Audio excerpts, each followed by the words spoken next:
नमस्कार दोस्तों, आज हम एक्सप्लोर करने जा रहे हैं बिजली महादेव।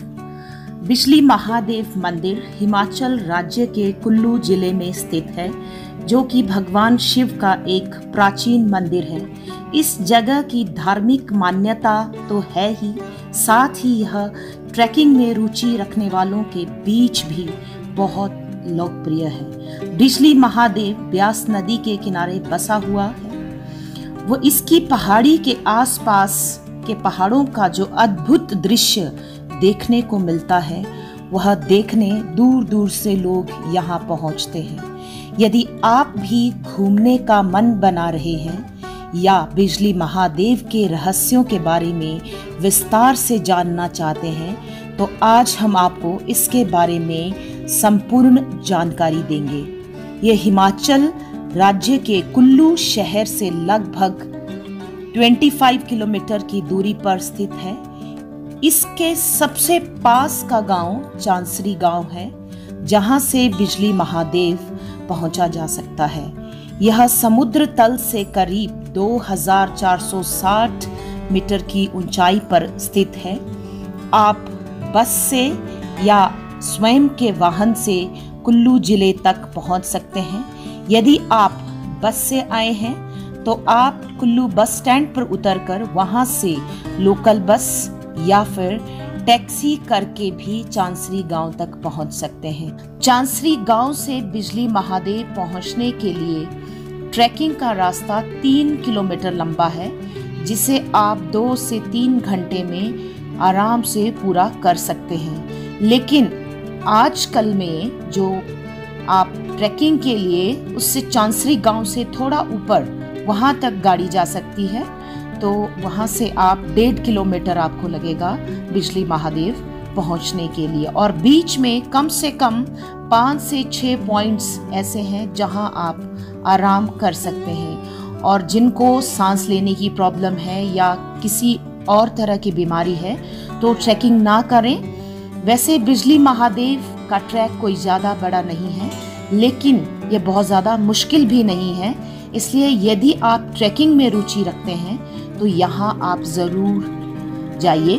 बिजली महादेव का नाम कैसे पड़ा, इसके पीछे एक क्या रहस्य है, आज हम आपको इसके बारे में बताएंगे। कहते हैं कि यहाँ के शिवलिंग पर प्रत्येक 12 वर्षों में एक बार आकाशीय बिजली गिरती है, जिसके बाद शिवलिंग कई टुकड़ों में टूटकर बिखर जाता है।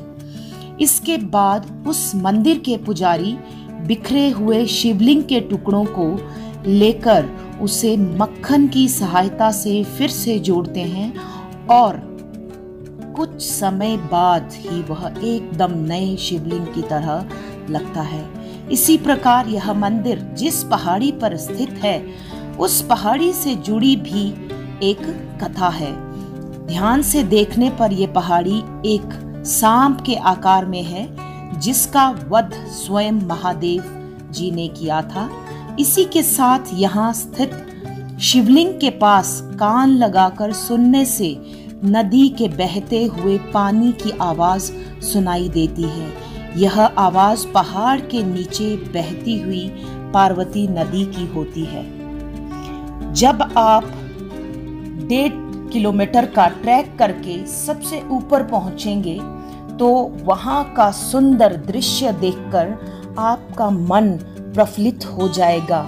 यहाँ के पहाड़ों से ऊपर का दृश्य इतना मनोहर है कि पूछो मत। आपको अपने आसपास चारों ओर विभिन्न पहाड़ों की श्रृंखला दिखाई देगी। वैसे तो यहाँ आप एक दिन में ही ट्रैक पूरा करके शाम तक नीचे आ सकते हैं, लेकिन यदि आप वहाँ रात में रुकने का भी मन बना रहे हैं तो कोई प्रॉब्लम नहीं है। यहाँ का ट्रैक आम लोगों के लिए हमेशा खुला रहता है। आप किसी भी मौसम में व किसी भी महीने में यहाँ की यात्रा कर सकते हैं। यदि आपको ज़्यादा ठंड पसंद नहीं है तो आप जून जुलाई के महीने में यहाँ जा सकते हैं। यदि आपको बर्फ स्नोफॉल का आनंद लेना है तो आप ठंड के मौसम में भी यहाँ जा सकते हैं। इस बात का ध्यान रखें कि ठंड के मौसम में यहाँ ट्रैक के रास्तों पर बर्फ जमी होती है और पूरा पहाड़ बर्फ से ढका होता है, इसलिए ट्रैकिंग करने में कुछ प्रॉब्लम आ सकती है। तो अपने साथ केवल जरूरी सामान ही रखें। साथ ही ऊपर पहुंचने पर आपको अपने मोबाइल में नेटवर्क मुश्किल से ही मिलेगा, इसलिए अपने जानने वालों को पहले से ही बता दें कि वे परेशान ना हो। दोस्तों, यहाँ ऐसी मान्यता है कि प्राचीन समय में एक कुलांत नामक दैत्य ने इस जगह को अपना निवास बना लिया था।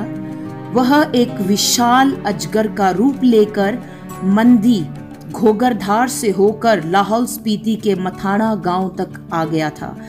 अजगर रूपी दैत्य इस जगह को पानी में डुबोना चाहता था, जिस कारण से उसने ब्यास नदी के प्रवाह को रोक दिया।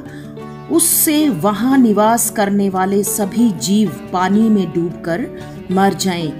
दैत्य कुलंत की इस मंशा को जानकर भगवान शिव ने अपने त्रिशूल से उस अजगर रूपी दैत्य कुलांत का वध कर दिया। कुलांत की मृत्यु के तुरंत बाद उसका विशाल शरीर एक विशाल पर्वत में परिवर्तित हो गया। ऐसा माना जाता है कि कुलांत नाम से ही इस शहर का नाम कुल्लू पड़ा है। भगवान शिव के त्रिशूल से राक्षस का वध करने के बाद कुलांत राक्षस का बड़ा शरीर पहाड़ बन गया था।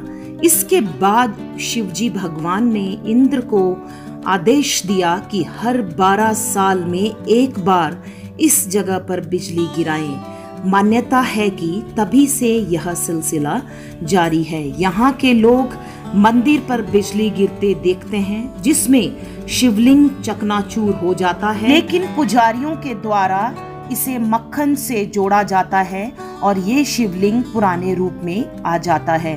तो यहाँ के लोग ये भी कहते हैं कि बिजली जरूर गिरती है, लेकिन महादेव हम लोगों की सुरक्षा भी करते हैं। तो दोस्तों, ये बताया मैंने आपको बिजली महादेव के बारे में।